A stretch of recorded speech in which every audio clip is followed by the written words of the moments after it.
How can you make your company great again? In this video, I'll explain the competitive strategies that businesses have at its disposal.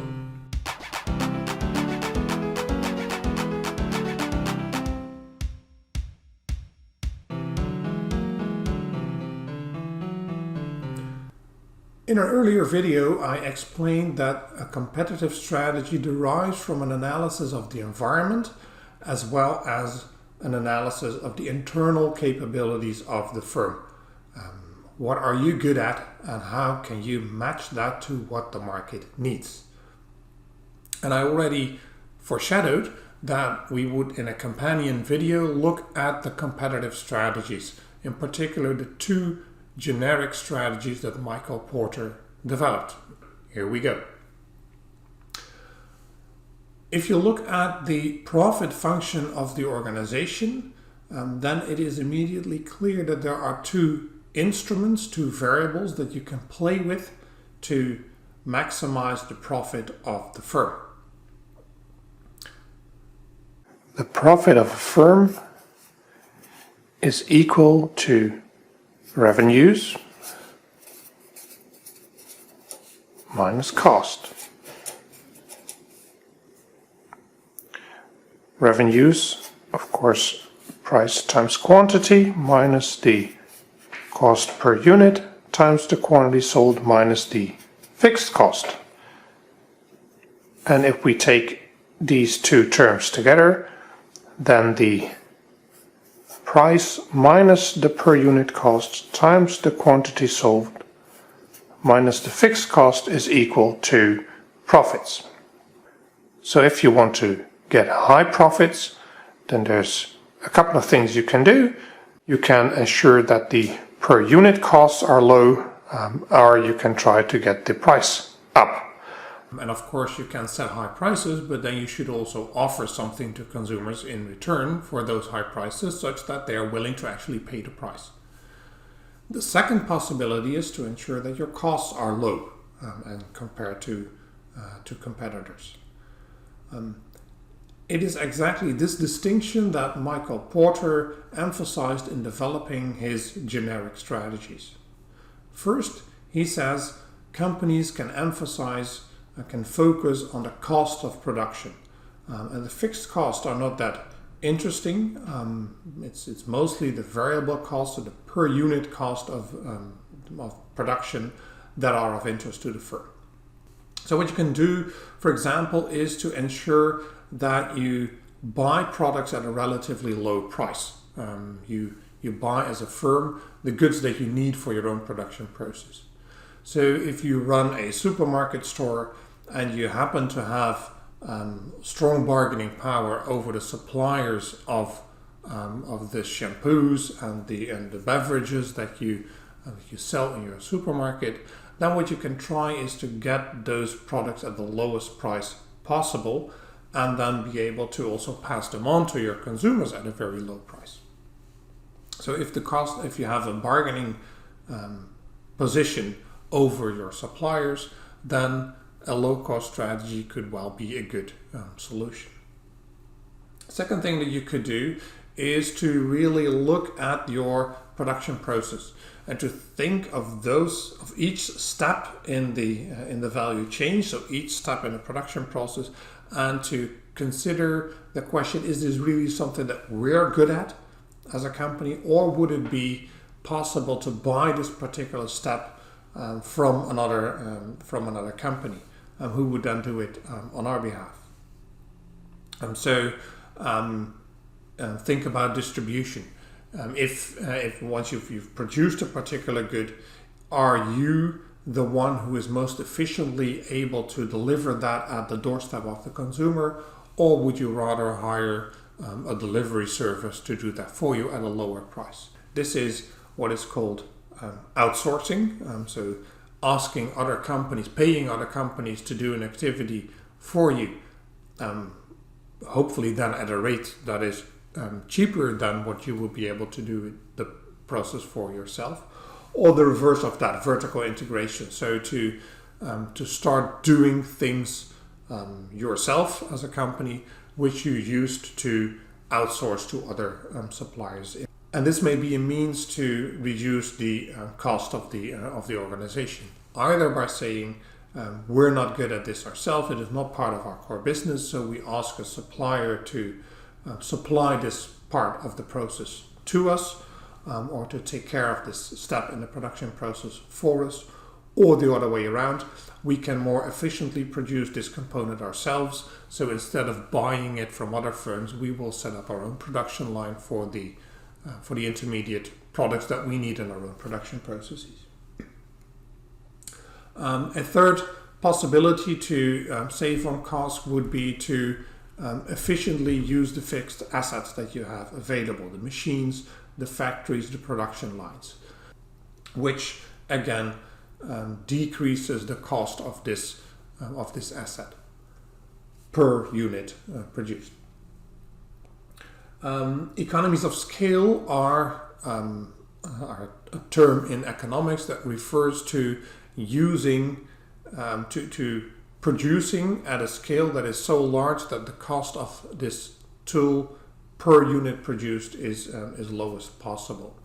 When there are substantial fixed costs involved in a production process, then the more you make use of the facilities, the lower the cost will be per unit produced, and you can get the price of a product, the cost of producing a product, down by using the production process more intensely. First mover advantages may be a way to lower the prices. If you're the first one to enter a particular business, or if you're the first one to embrace a particular technology, when your competitors also start to use this technology, then they are not as efficient in using it as you are. If you are the first to use a tool that is in the end not embraced by the industry, then you would have a first mover disadvantage, because you will have learned a tool that no one uses in the end. And this relates to the learning curve, which is another source of lowering production cost. The learning curve has to do with things becoming easier once you've done them more often, once you've produced more units. And of course, if you're the first mover advantage, if you are the first to use a particular technique, so you enjoy first mover advantages, then you start to slide down the learning curve, and hence you're the first to enjoy the lower cost of production. The second strategy that Porter identified in his set of generic strategies is that of product differentiation, and that does not emphasize the cost of production, but rather the variety of the products produced. In quite a few industries, consumers appreciate a product that is close to their preferences. So rather than them appreciating a single design of the product that they want to buy at the lowest price possible, they have preferences for variety. This is not the case, for example, if you look into petrol. No one has an interest in pink gasoline or in diesel that smells like flowers. You just want this particular type of petrol that meets these technical standards and nothing else. So in a market like that, it's usually the price that is decisive, and hence what is on display on big billboards close to petrol stations. But in many other products, think of shampoos, food, furniture, consumers value variety. And if variety is valued, then companies can earn higher profits by designing a product that is close to the preferences, to the ideal that the consumer has in mind. The consumer would then be willing to pay a higher price because the product is more like the ideal that they have in mind. If everyone wants the same thing, there's no point in pursuing a product differentiation strategy. And ideally, these segments should be stable. If consumers want different things, but their tastes change all the time, and particularly their preferences change quicker than you're able to adjust your production processes, then you can't catch up with the consumers. price should also not be that important for consumers. If a consumer really attaches value to variety, but also thinks that price is important, then firms are generally not able to meet the needs of consumers. If you design for variety, that is more costly. You cannot enjoy economies of scale. You need many different inputs in the production process. Each product is a bit different, or at least you need to have a number of product lines coexisting at the same time, and that adds to the cost of the firm. And if a consumer is also looking for a low price, then they're just not able to deliver the variety of products at a low cost level. And loyalty often helps. So if consumers are loyal to a particular brand, that also allows the firm to invest in a brand image for a particular feature that consumers then value.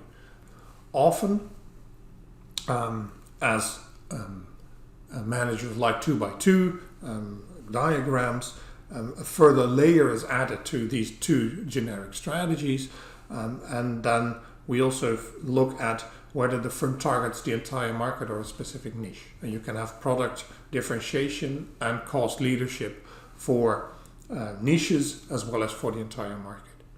You can target the entire market or a niche with a particular product line, and for the entire market or the niche you could emphasize product differentiation or cost leadership. If you look at the car industry, there are suppliers who offer a large variety of cars designed for the masses. So whatever your preferences are, you're likely to find a car in the offerings of the manufacturer. But there are also those who specialize in, for example, electric vehicles for the wealthy, and then still within that group offer some product variety. So a product differentiation strategy targeting a niche in the market. Also, there are manufacturers who go for the low budget cars, but then still target everyone who wants to buy a low budget car. That will be a cost leadership strategy for the entire market. And there's also car companies who design cars for a segment of the market, but then